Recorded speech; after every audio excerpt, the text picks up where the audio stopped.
Welcome to version 3.6 of DrumScore Editor, available now on all platforms. The focus is on more professional music engraving and options.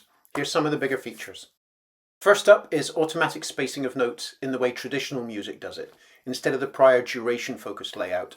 It's a Beautify policy you can set on a per-score basis, and like most options in DSE, you can set this as the default for all new scores in Settings.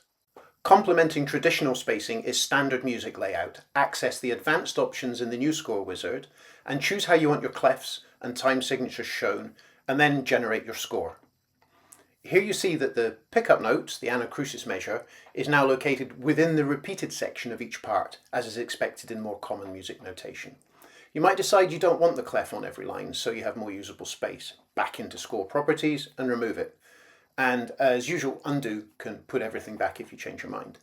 You might want to change which clef to show. You might prefer treble instead of unpitched. All of these can be set as defaults in settings, so every new score you generate has the layout you prefer. The next feature is automatic roll stroke counting, requested by instructors working with folks new to drum score notation.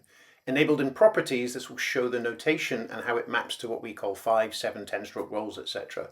This has been well received amongst the teachers of Help Test. Another requested feature was to make it possible to have the line numbers in a font of your choosing. So as part of this change, it's now easier to choose which of the text fonts you have on your system to use, and your choice will be used when rendering the line numbers and the stroke counts also if you have them enabled for this score. Another feature is the ability to import and use any suitable Smuffle font in DSE, that's standard music font layout. There's a few available to download and import. You can manage your installation of Smuffle fonts in settings, adding and deleting as you need. Once there, in any score you can navigate to properties and they appear in a drop-down to choose for that score. You can set defaults in settings as usual for which font to use when you generate a new score. There's at least 5 or 6 free fonts out there I've found, and there's a couple of paid ones if that's what you want to do too.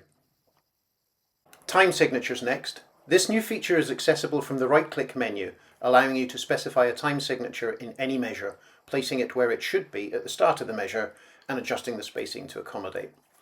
If you place a new time signature in the first measure of a line, it knows to put it before the bar line and adjust spacing across the entire line.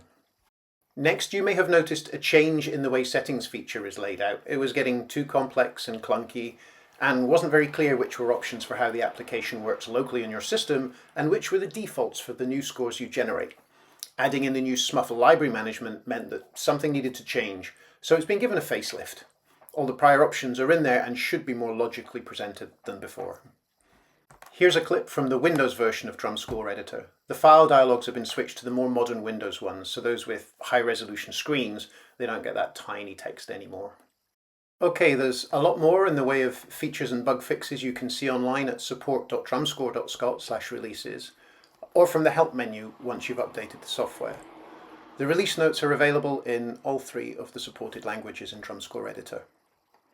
And lastly, if you like what we're doing here, why not buy me a coffee instead of waiting to find me in a beer tent? Happy scoring, folks!